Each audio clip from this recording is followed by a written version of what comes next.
like to be part of the cool scene? Would you like to hang out with the in crowd? Impress friends with your knowledge of all the new groovy bands and solo artists? Well, you've tuned your dial to the right frequency. This is the BBC. That's right, it's Bailey, Braggy, and Curly. Unfiltered and undiscovered.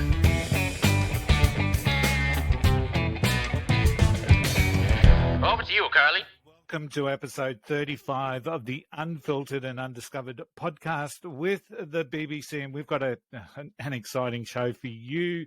We have our very first international artist and talent joining us today, and we are just so excited. But first, what a week we've had here in Australia, and let's welcome in from all parts of our country, the BBC. Firstly, from Melbourne, the universal epicenter of angry people and angry tectonic plates, and the home of the Meatball and Wine Bar, the place that makes your taste buds sing. Please welcome Matt Bailey. Hello, everyone. How are we? Hey, how was the earthquake, Mate, Matty? the walls were shaking. The earth was quaking. And of course, from Adelaide, the hometown of the breakfast extravaganza at Luigi's Delicatessen in Franklin Street, Adelaide. Oh, please welcome Mark Bragg. I don't know that one, Tave Bragg, but you're close. That's it. Yeah, Tave. Sorry. Yeah. That's my talented brother you're talking That's about. your talented brother, absolutely. No worries, Curly. Great to be here tonight, tonight and in the morning. Absolutely. At the same time. Without any further ado, let's introduce our special guest, and it's with huge gratitude. It's very early morning in Detroit, Michigan. Please welcome Shane Sigro from Blind Season. How are you, Shane? Welcome to the show. Shane. I'm good, guys. Thanks so much for having me on. It's awesome. You're welcome, man. Absolutely. So let's get started. Let's talk about the story of Blind Season. You've got a couple of little iterations from what I've been reading. So share your story. The band initially first started around like 2012, 2013, just around this area. And we found our first singer like through Craigslist, that kind of thing. Like, because around here, like at least around that time, it was really hard to find people that like wanted to try to be in a band. Like people said they'd want to do it, but then like when they realized like how hard it is, like how hard it is, and yep. how much time you got to put in it. They're like, so it gets hard to find like people that are like, yeah, let's do it. So like through the course of everything, we've gone through 5 singers, and like wow, every did time. Did you find one, Shane? Off I read you found one off American Idol or something. Yeah, my dad's friend's daughter was on American Idol. I forget which year it was. She made it through like. It was like the top 20 of like the girls. Like I think it was like top 40 maybe total. But yeah, she made it through like to the live shows and like that stuff. So cool. That lasted for a while, and that was pretty fun too. But just she ended up having a kid, and she wanted to go down that route. So I'm like, that's fine. I remember like. We were in the studio recording when she told us she was going to have a kid, and it kind of brought the momentum down in the studio. We're like, oh, yeah, rough time to tell us, but that's fine. Yeah, absolutely. So the current shape of the band is it yourself, a drummer, a bass? Yeah. Well, we have a show coming up in November, and right now it's always been me, and like we've always had the same bass player. But for this show, we're going to be using a fill-in drummer and an extra guitar player that's like a fill-in. Because our drummer that had stuck with us this whole time, after like the last singer left, he finally was like, excuse me, I'm just going to do the get a real job thing. And that was kind of the last one for him. And I understood it. I was like, yeah, I get it. That was when I was like, all right, either like I got to do the same thing, or I'll just have to start trying to sing. So that's where it was. I decided to try that. So that brings us to here. So yeah, and every time we did the new singer thing, like it takes like 2 years to kind of get like that momentum going again. Because like the new singer, it's like, okay, new singer, then you got to figure out how the sound's going to be now, because it's going to be different, and you got to write new songs, and you got to write good songs with them, then you gotta record them and then put them on. So like every time we hit that reset button with singers, it was a big reset. So And then you get to the point where you're like, I'm just going to sing. yeah. I think a lot of people are like that. I was like that in the beginning of my career. I'm like, I got told by everyone I couldn't sing, so I got other people to sing, and then I didn't like them the way they sang my own songs. I'm like, okay, I'm going to sing. Yeah, and I never really wanted to. I grew to like it. I started taking some direction. Like I know this guy that's a pretty good coach, so Yep. yeah, I'm kind of just forcing myself to kind of get into it. And now I'm finally at the point where like I'm enjoying it. So like now it's cool. You're the main songwriter, Shane, though. So I guess if anyone knows how to interpret the songs, it's you. Yeah. Even with the other singers, like it would like I would send them music, and it would take a while to get lyrics back and stuff. So I'd always be like kind of just sitting, waiting, doing that. Like I was like always forced to do stuff. Like yeah, I reckon being the singer is the hardest part because you've got to look after your voice. Like, and if you got recording studio time coming up, you got to look after your voice, and you can't be sick, and I'm sick right now. Yeah, it's done. Yeah, I have a bad cold. Although when we used to play live, the singer has less to carry, I guess. Yeah. Unless you play guitar as well. And I'm playing guitar as well. Yeah. So what? No one wants to be the drummer. No. They kid out themselves, don't they? So Shane, have you seen a shift in the music that Blind Season put out from 2012 to now? Has it been an evolution, or is it still very similar? It's been a big change. Yeah. Like initially, it was a lot heavier. We used to do down tune stuff and just kind of thrashy riffs, but it was still melodic and that kind of stuff. With our third singer, we did a lot of that. What are your influences? It's funny enough, when you guys said you were from Australia, I was like, oh my god, Silverchair is one of my all-time favorites. Yeah. I love that band. Cool. They're a huge one, and they made it massive in America. A lot of Americans love Silverchair. They are with musicians. They are like other people that are in bands. If you bring up the I love Silverchair, but with the everyday working people, you'll find one every now and again, but they're a little bit. So yeah. But aside from them, I like all the 90s stuff also, like the Nirvana, Alice in Chains, Pearl Jam bands.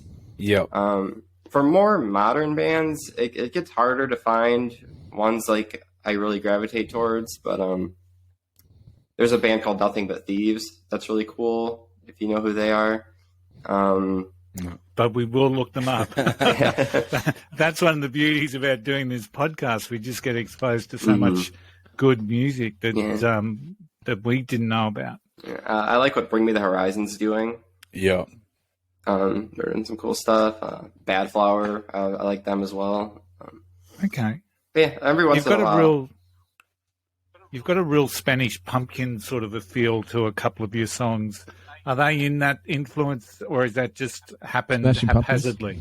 I actually don't listen to them that much. I didn't get that from listening to your stuff today. I didn't get Smashy. I get how it's moody, your stuff. It's a lot of it in the minor key, and it's got that. But I didn't hear Smashing Pumpkins in it, and I read a few references to that. It's funny how our own music is a lot different to what we actually like and listen to. Yeah. Mm-hmm. Yeah, well, you take influences from everyone. Yeah, absolutely. Yeah, absolutely. Well, let's put out the first song. Now, I'm going to share a bit of a story with this one because this is, I suppose, I've got to thank YouTube for this connection, because doing some research on YouTube there about having a look at some bands that were largely undiscovered over here in Australia, YouTube actually recommended this particular song, and it's One Final Goodbye by Blind Season. It came up in the recommendations list, and I listened to it and I thought, gee, that's pretty cool. That's got some punch to it. And then later on that day, and I did nothing about it, of course. So later on that day, I'm down the bottle shop grabbing a 6-pack of beer. As you do, Curly. And that's the off license. Yeah. That's, now, what do they call it? The Detroit liquor Rock store City was playing. I thought, no, that's a fucking home, and I've got to make contact with this guy. And so that's my little story about One Final Goodbye. So let's put it on and let's see how we go.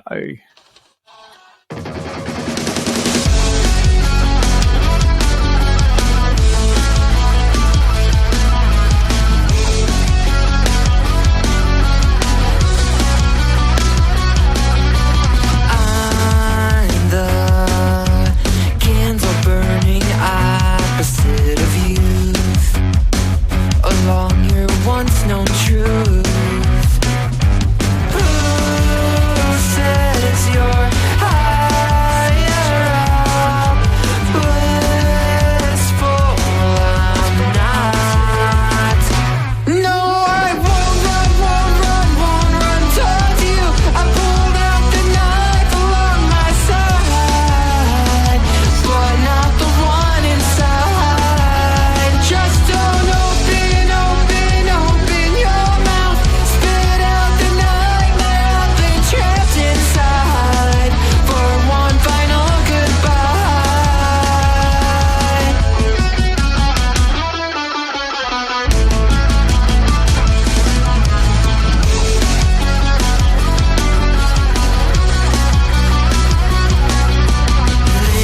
Listen, happiness is just a point of view, and one that's broken too.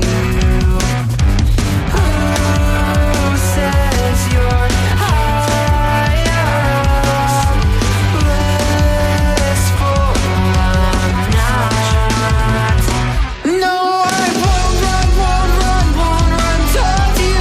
I pulled out the knife along my side, but not the one inside. Just don't open your mouth, spit out the nightmare I've been trapped inside for one final goodbye.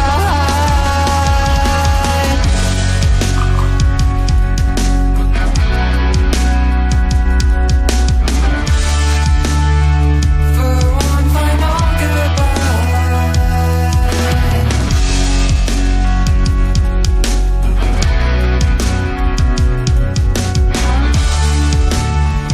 For one final goodbye. Listen, happiness is just a point of view. For one final goodbye. Listen, your happiness is just a point of view. For one final goodbye. No, I won't run towards you. I pulled out the knife along my side, but not the one inside. Just don't open your mouth, spit out the nightmare I've been trapped inside for one final goodbye. No, I won't run. That's I really like that song, Shane. I think it's an absolute belter. And what I really like is the vocal arrangement. So, you've got it's sort of like to me. I mean, it's like there's this whispering underneath the main vocals, and I love it. Oh, So, thank you so much. Yeah, that chorus is punchy. yeah. So this is the oldest one. Yeah, This Shane? is the oldest one, 22. Oh, the oldest one that we're playing. Yeah. So that's, yeah, that got released. yeah. There's one. I think there's one that came out before this one, but this is one of the oldest that came out. Yeah, pretty much. But that lineup is the same lineup still? Yeah, In the actually, clip, that drummer is going to be playing with us for our show, Cool. and Yeah, he goes same all with right. the bass. We're just adding a different. There's going to be an extra guitar for the show. Yeah. Okay. Yeah. So, what was the backstory behind One Final Goodbye? I remember it really clearly. that particular one was written like end of March, early April of 2019. It was like during a time, our singer at the time, I could tell like things with that lineup were getting kind of weird, and we played like our last show around that time. And it was just like you could feel it was getting to that point where things weren't going to work out. And at that point, like even like relationship wise, I was in like a situation with this girl that was like things were like really weird. So like it was like a really bad first half of that year. So I remember I like locked myself like in the basement for like 3 days. And then like I was pretty like buzzed up that whole time too. Like it's definitely like it was one of those dark few days. And I remember like I was like, yeah, it's normally I don't like try to write things like when I'm like in medicate yourself mode, but that time I was like, I'll just play some songs. And like that song was written in like a couple hours, and then I did another one in like a couple hours, and then I did like one more in like a couple hours. And like wow, yeah, and I like did demos of them in that time too, and I was like, wow, no, each one I was like really happy with. I was like, wow, it's really cool. Yeah. Like I remember when that song was done, I was like, yeah, I'm excited for that one. So. And it's therapeutic, I guess, too, Shane, just getting that stuff off your chest, even though you're not actually telling it to the, I guess your bandmate you're having problems with or your girl, but at least you're saying it to yourself. You're getting it out there. Yeah, no, it's very distracting in the best way, and it's and it makes the songs definitely real, and those ones that come from real places that like you don't have to try to write them. It definitely feels like songs like that, they just like are in the air kind of, and they just kind of manifest. flow. It's funny. They do that thing. You either write it when you're going through it, or you need, or like I found myself in some situations where I'm like, I need to get past it, and then I can go back and write about it. Yeah. I like doing it when it's like fresh and happening. Yeah, you get that anger out. Yeah. Well, you can sense it in the vocals. You can feel it. You can feel the pain in the vocals. Like I guess that's what you're trying to say, Tony. That's why you like the vocal. You can. I think it's you've got Shane's vocals there that are like a. I was trying to put a word to it today because it's captivating, the vocals in an anguished sort of a way, if that makes any sense. So, but it's the vocal arrangement outside of Shane. It's those other little parts, and it's almost like it's whispers underneath, and it sort of adds to the whole concept of final goodbye. And to me, I'm thinking, there's whispers and all this stuff's happening, and then it's a final goodbye. So I just love. So when you went in and recorded that, how much of a shift was it from when you first envisaged that song to what the finished product was? A big one actually, because recording all of these was actually like not a fun time. It was very stressful because we had all the music done right around like the pandemic time, and right when it was getting bad was when I was supposed to do like all the vocals, like and go into the studio and do it, but we couldn't do that. So I was like, all right. So I kind of chilled out for a bit, and it got to the point where like I wanted to get it done, and we kind of needed to get it done. So I had to get my own microphone. I got one like off Amazon or something, and I had to record all the vocals myself in the basement, and that was really tricky actually, because I had to like set it up and everything, hit record, do it, turn around, stop, listen if it sounded good, maybe then keep doing that process. And it was tough to stay in headspace that way, because you're like trying to be in it, and you got to stop, and you got to like be producer mode for a second.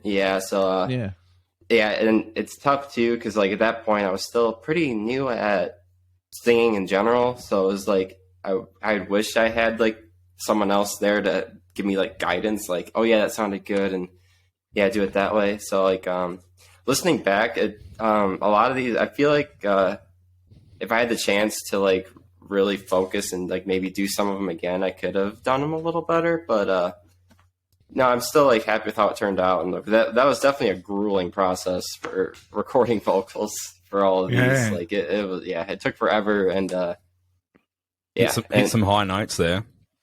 Yeah. Oof, yeah. Hopefully in the future, we'll be able to do vocals in a studio and have it be a little bit easier. So do you produce your songs as well, Shane? No. This producer messaged me a long time ago in California.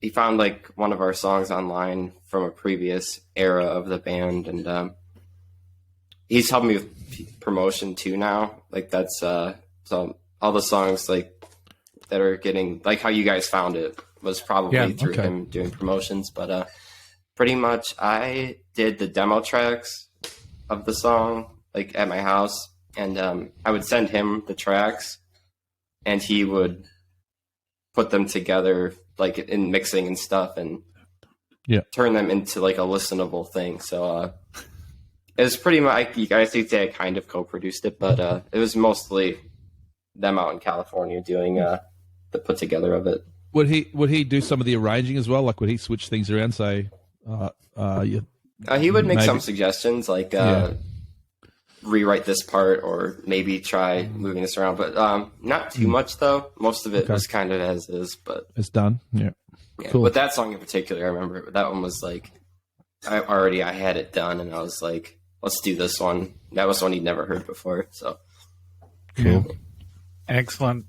So then let's have a listen to our next song. Now, this is Empty Summer. So is there a story behind that before we log into it? Yeah, that was one of the 3 songs that were written along with One Final Goodbye in that like couple days. that was song number 2.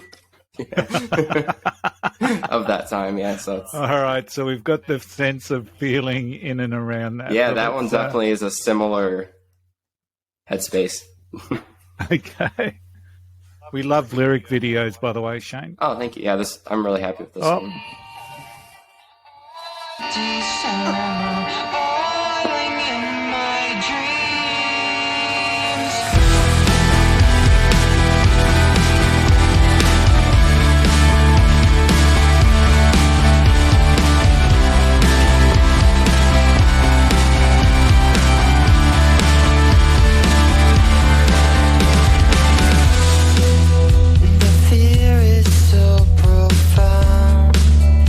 It can't be where I'm by.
that one's got a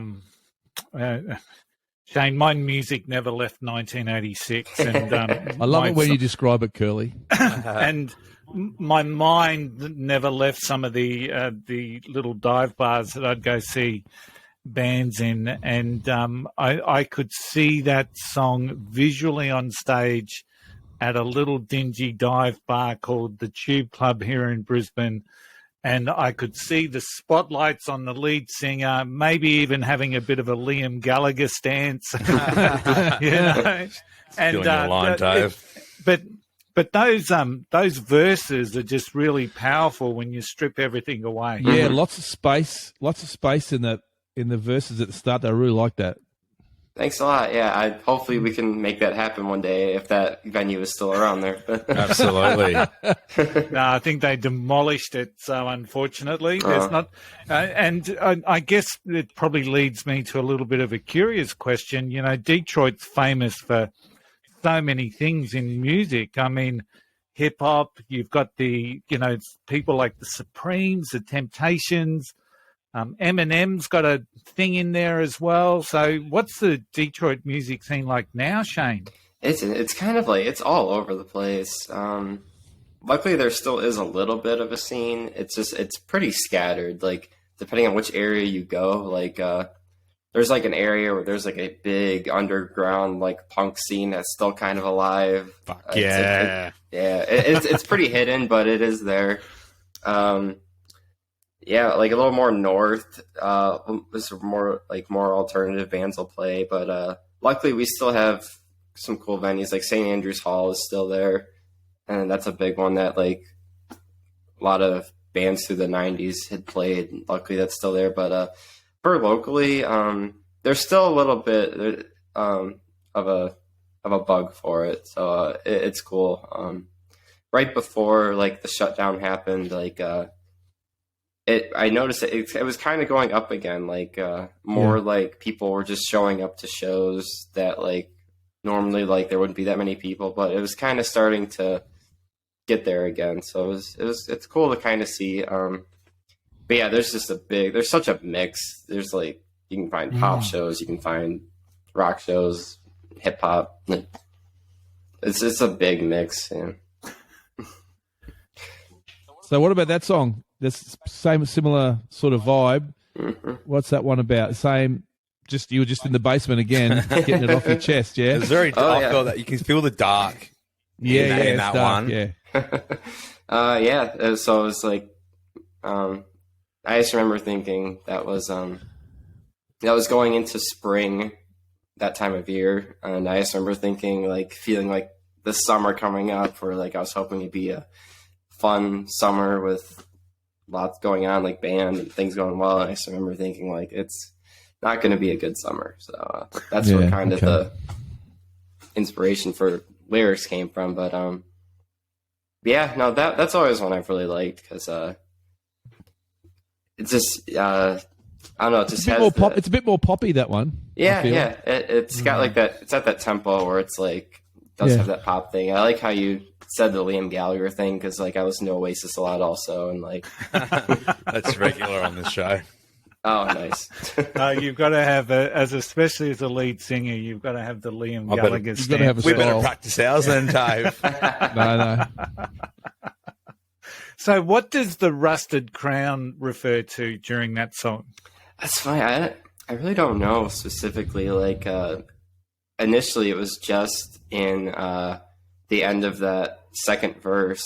That line was there, and I didn't have it anywhere else. And then, like, I showed the demo to my dad, and he said, "That rusted crown line is cool. You should put that like in more of the song." And I was like, I didn't think about doing that, and I was like, maybe he's right. So then I re-listened to it. I'm like, oh, I can put it there. So I just threw it around more. Like, I think maybe the metaphor of it is just like because feeling good before events happened that led to the song going into not being well. It's like, okay, you had the crown and now it's rusted. Do you find, Shane, when you write sometimes you come up with those lyrics like that is a good lyric, rusted creates a great image. But you find those lyrics come to you from nowhere. Then you write the song, and then you sit back, listen to it, and you go, "Oh, I get what that means now." You kind of you can put a meaning to it after you've done it. Now, whether it comes to you subconsciously, yeah, it's definitely usually subconsciously, and kind of like if the melody's kind of there, and I'm thinking of that, like kind of I know like the vowel sounds. Yeah, as long as they fit together, that would sound nice, and I kind of just keep playing with the vowels until a cool word comes out. Yeah. Yeah. And I suppose with that sort of lyric, people are going to picture what they feel. Mm-hmm. Yeah, what they're going through at the same time. Yeah. They'll relate to it. Yeah, for sure. So a Rusted Crown may have an individual or a unique thing with everyone that actually listens to that song. And that's why I guess I had a perception, I had a thought around what that Rusted Crown would be there for. And, hence the reason why I asked the question. So... Now, this is a little bit off topic, but Shane, are you a camping person? I haven't been camping forever, but yeah, I love camping. You love camping? I do. And hopefully you know where I'm leading, because your latest song, City Tonight. Oh, yeah. I wasn't sure if you guys have heard that one tonight, because that's pretty new. Was that a lot of fun doing the film clip for that? Yeah, I mean, we did it pretty quickly. Like, we weren't planning on doing a video, like that at least, but our Mike, our bass player, was there, and it was like a party at my friend's house, and the guy that does our videos usually was there too. So we're like, oh, but this song's coming out next, and I don't know what I'm gonna do for a video. Like, let's just do one really quick. So, awesome. Yeah, we weren't camping in particular. It was just our friend's backyard, but we just threw something together really quickly. Well, let's put it on, and then we'll have a bit of a chat about it. Cool. So.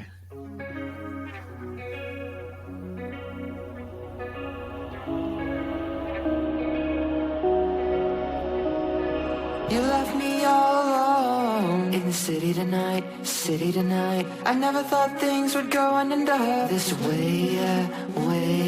I promise I'll live up to you in the city tonight, city tonight. You left me all alone, left me all alone in the city tonight, city tonight. In the city tonight, city tonight. The lights are bright, the air is light, the rooms are cold, and I know I'm falling. I wish they'd stay, but look away. The snow is warm and the stars are lying.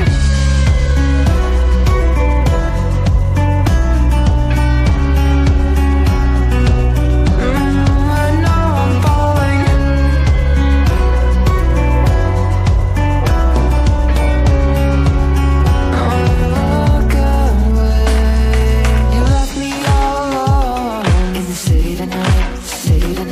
I never thought things would go on and this way, yeah. I promise I'll live up to you in the city tonight, city tonight. You left me all alone, left me all alone in the city tonight, city tonight. In the city tonight, city tonight. You left me all alone in the city tonight, city tonight. You left me all alone in the city tonight, city tonight.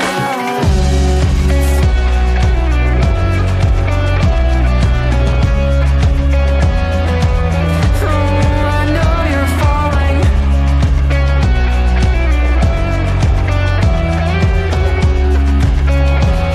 Look away. The rich moonlight, the smiles at night. Their lips are worn, but the words you taste. I wish they'd stay, but look away. A sin is warm, yet for you I'll wait. In the city tonight, city tonight. In the city tonight, city tonight. You left me all alone. In the city tonight, city tonight. You left me all alone. Now that's a real departure, isn't it? Yeah, definitely. Eyes always like my sun will rise. You left me all alone in the city tonight. I had to just bring it back so that we could get. Is it called the drop? The drop where the music stops and starts again. So, no, that's a real departure. Where did that song come from? That's one of those ones. That one just came from really nowhere. Like, I just had that chord progression, and then just everything kind of just fell on top of it. It's funny. Before Tony, we just mentioned Oasis. It really sounds British. This song. That one. Yeah. I don't know if you remember it, Tony. You're an 80s man. You remember a band called the Stone Roses. That's what that reminds me of. Yeah. And I love the way it starts with the chorus. Mm-hmm. So is there a word for that in Just music land? different song structure if you want to start with the chorus. Yeah. Just start with the It's chorus. called Don't Bore Us, Get to the Chorus. It is. I like when songs start with the chorus. It's good. Yeah, I like that. It mixes it up, and you've got to have a fire in front of with a Aerosmith guitar. always did that. Yeah. Janie's got a gun. Every Aerosmith song, Loving basically. it up. Yeah, every Aerosmith song starts with the chorus. No, I like that song. I reckon that's my favorite of the three we've played tonight. Oh, thank you. Yeah, and it's got that Oriental feel to it as well, like almost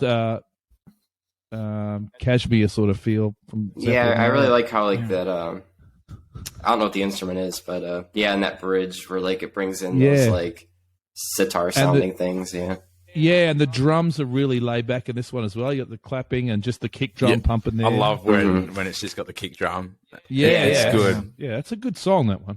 That one production wise took a long time. We did like 8 different remixes. That one took a long time for production. To find how it's going to sit. Yeah, wow. Yeah. So I've never done that. So it's interesting. Like I've heard other musicians obviously say it, that they do different takes and trying to get it right. And yeah. Yeah, we definitely used to be like that. We used to be like being all excited, we just assumed like the first mix we get back, that's going to be it. Like, so we didn't think let's make changes. But Oh, okay, yeah. With mixes, yeah. But just that chord progression is not going to suit you pumping it out there. It's got that, I remember feel to it. that chorus, like the lyrics and the chord progression used to be like separate. I had that melody kind of in my head for a long time with those lyrics. And I remember I tried them on a different song and wasn't working, so I was I kind of forgot about it. Then one day I just had that chord progression and I was somehow that melody kind of came back to me. I'm it fits over that, and then I kind of just ran with that. So it's handy after you've been writing for a while and you've got a lot of stuff that never made it, and you store that away, and then you think, I need something for this. That might work. I have hundreds of voice memos. Just lyrics and stuff. Me saying something into the phone or Well, they say musicians are filled with 95% of lyrics and 5% all the other shit that doesn't matter. Yeah. So when do you find it best for you to be writing your songs, Shane? Are you a morning person, or does it just hit you anytime? Anytime, but if I'm in a good mood, I tend not to. like if you need lyrics, if you got a song and you need another verse, how do you? I know for myself, I'll always go for a walk somewhere. It always seem to come to me on a walk. I don't know why, but I've never tried walking, but I walk on the pace of the song, the beat of the song. Interesting. You actually, a good one for me is when you're trying to fall asleep and it's that weird headspace right before you fall asleep where everything just feels weird. Yeah, that's what I tend to go to. Yeah, I'll, right before I fall asleep, it gets everything flowing better. So if I get something in there, I'll hit record really quick before I fall asleep and mumble it and save it that way. But excellent. A lot of ideas come there. I got an interesting question. One thing I noticed when I looked at your Spotify and the followers In the microphone tape. and the followers, I was looking at my notes. I noticed that you got 3 times as many followers in Munster in Germany than you have anywhere else. Did you know that? I did not know that. That's very cool. Yeah, because it breaks them up to where all the followers are, and I check that I haven't checked it in a while, but yeah. So I thought you might have had a connection in Germany somewhere, but no. Germany's just like you. Maybe Thanks, Germany. That's cool. That's cool. So, how many more songs now for the album, Shane? I believe it is 4. How many are out now? Oh, no, 3. I think 3. There's 12 total. Yeah. So, because you've been pretty consistent in getting them out in 2021. Yeah, and we like to see bands do that in many ways, even though Matt likes to put them out in EP format. And that's all right. So, but you're leading to an album, which is good. If a single's leading to an album or an EP, that's okay. But it's like an author releasing chapter 1 one month, and then the next month chapter 1 again. It's like, hang on, where's chapter 2, 3, etc. Why? So what are some of the musical twists that we can expect from Blind Season for the remainder of the album, Shane? Okay, cool. The next song, I believe, is coming out. Right? The next one coming out is actually really, really heavy. So if you guys like heavy music, it's gonna be our heaviest one. It's what tuning's it in? Drop B. Drop B. Drop D's my lowest. Going down there. Yeah, it's a really old song. In like high school, I went through like a drop B phase. So that was like the only song of that time that like survived and brought up. I always really liked it. So kept that one. There's one that's like the one probably coming out after that. It's like really dancey and cool. Definitely more poppy, but that one's really fun. It's really fast too. Looking forward to that one. And the last one is like the third song that came in like the One Final Goodbye, Empty Summer era. Yeah. Oh yeah. Era. In the basement. In the basement. In the basement tapes. And that one's kind of... You can see the doco. Yeah, that one's kind of more just like straight up alternative, kind of... It's like slower, but like it's the last song on the album, and it kind of has like that finale feeling to it. Like it's like it has a lot of strings in it, and it kind of like is a good build in it. So wow, that's the last 3. So I'm Shane, excited you mentioned for those. before that you play the song to your dad. Is that one of the people you would play things to get honest feedback from? Is your dad a muso? Is he? He's not a music guy, but he's listened forever. And he does have a good sense of like the outsider opinion, like something I'm completely missing. He'll like point it out, and that's when I'm like, oh, I didn't think of that. But he usually hears the stuff first. Yeah, okay. I always like look forward to showing him what I've been working on. So that's cool, and because he's been so helpful with like just like being supportive and telling me to keep going and all that. So that's good. We've spoken about that before, getting people's opinion first, because like for years I was like, no, I want to hang on to it myself and then release it, but got to get other people's opinions as well. So like you said, they'll point out things that you can't hear that could help. Muso or not, they've got ears. Yeah, people who aren't close to it. Yeah, everyone's got ears. Yeah. So, have you got a date for the next one, Shane? Not a specific date. Like initially, they were supposed to be like once a month. We were doing it, and we stuck to that pretty on for a while. But towards the end now, we're kind of doing like a little bit extra promotion pushes leading up to the end. So it's taking a little bit longer. I definitely hope to have the next one out in October, but we'll see. I'll try. Excellent. Well, when it drops, let us know, and we'll certainly be talking about it on air. So, yeah, thank you. gentlemen, we've been going for 46 minutes. So That's awesome. It's going so It quick. has, and I'm ready for bed, and Shane's ready for the day. I might go back to bed. We'll see. What's the weather like there, Shane? It's finally getting cold. It's been really hot for months, but we just had like 24 hours straight of rain. So Okay. it's finally ending, and now it's being freezing. So that's my kind of weather. You get the real extremes there, don't you? You get the really hot stuff for a very short window, and then the really cold stuff. Yeah, I'd imagine we get everything. Yeah. Yeah. Hey, I looked up because Curly, how you're doing the food things from Adelaide and Melbourne. So I looked up Detroit, and I read something about Superman ice cream.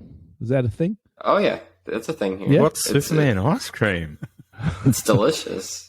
I have no idea what's in it. It's like blue, yellow, red ice cream. It's Superman colors. Superman colors, and it's kind of like sherbet-y texture. Like it's not like normal ice cream texture, but it's just I can't describe the flavor. It's just like I don't know. It's like fruity, but kind of not fruity. But it's really good.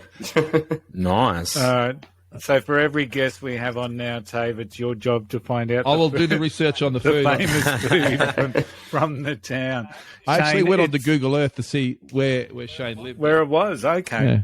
Yeah, I didn't. Shane, Sorry, I didn't even know that Superman ice cream was limited to us. I never knew that. Apparently, it's a Detroit thing. Yeah. it's a Detroit thing. So, Shane, we are so grateful that you got up very early thanks so much. Thursday morning. It's been a fantastic conversation. If anyone's listening, how can they tune in to Blind Season? They can find us on anything pretty easily. We're on like every social media thing. Then SoundCloud, Apple Music, Spotify. Just type in Blind Season, and we're usually the first thing that comes up. So yeah, excellent. And when all this pandemic's over and done with, you can come out and do a tour of Australia. I would love to. That would be the coolest thing. We'll supply the fire. Yeah, we'll get around the campsite. So it's time for me to wrap up. As always, we've added those 3 songs that we've shared tonight on the Spotify playlist for Unfiltered and Undiscovered, which will also enable people to find a Blind Season. Like us on our YouTube channel. Like us, we've now got a Facebook page, our website. We've got an amazing Christmas show coming up. And Shane, we might have to hitch up for this. I don't know how we could work it, but every guest that we've actually had on the show is going to come on our Christmas show and play a couple of tunes acoustically. Oh. So that's going to be really cool. I'm really looking forward to that. And Shane, if that was something that you'd be willing to do, we might have to work with you to do a recording or something. But that's going to be such a cool little show. So Yeah, that'd be really fun. So Bailey and Braggy, final words. Oh, fantastic! I love it. Keep it going, mate. It's I'm looking forward to the new one. Looking forward to it. Yeah, man. It was good. Thanks so much. Yeah. What was the name of your Excellent. band again? You said you were in a band? Oh, the Blow Up Sweethearts. The Blow Up Sweethearts? Were you in one Yeah, also? yeah. I'm Matt? Bailey on Spotify. I've just got 2 singles out. Crew Life. Okay. I'm just a solo artist, not just a solo. I'm Matt Bailey. Yeah, not just. You're I'm Matt Bailey. Bailey. Got an EP coming out very soon. So excellent. Well, I hope everyone's enjoyed. We have had people watching us on live stream. So a big shout out to those people that have hung through this. Massive gratitude to Shane. And we shall see everyone next week. Hopefully no more earthquakes in Melbourne. Yeah, stay See safe. you all. Stay safe. Thanks so much for having me.